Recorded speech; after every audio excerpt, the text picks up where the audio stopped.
Am I too angry? No. Yeah. The president of the Asian... It will be up to President Trump who he wants No, to for send. sure. Yeah. But I mean... If he sends Vance... yeah. I don't want to... It's not to put in my story, but just to understand if it's... Yeah, it's correct. I mean... JD Vance doesn't know if he's going to G20.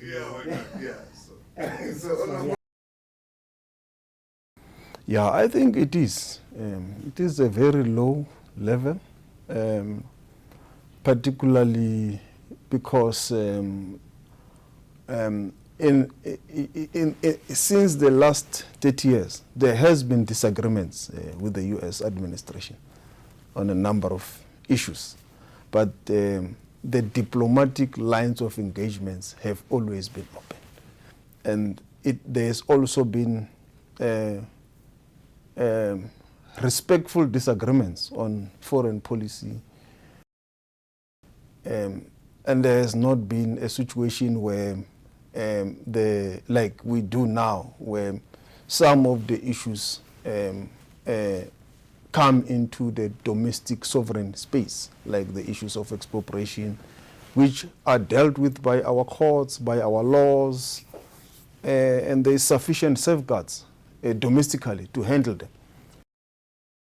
The reason the Israel regime saw exceptionalism, it was because they knew they had protection from their closest friends and even from some of the countries.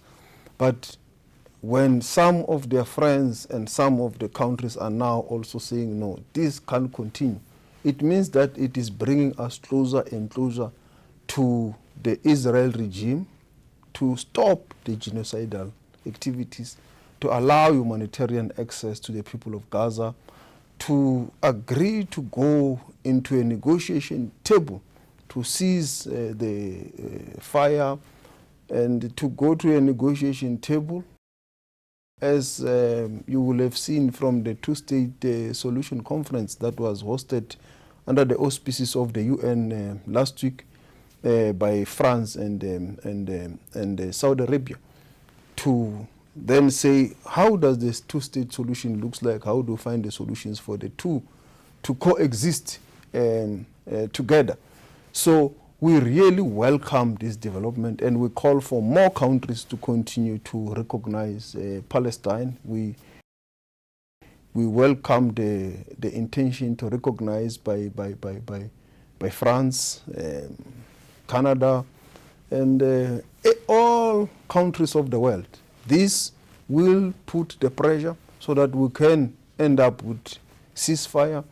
As you can see now, it's clear starvation, it's emerging famine, and all these are things we warned about in our ICJ case, that this will lead to famine, will lead to complete cleansing of a population.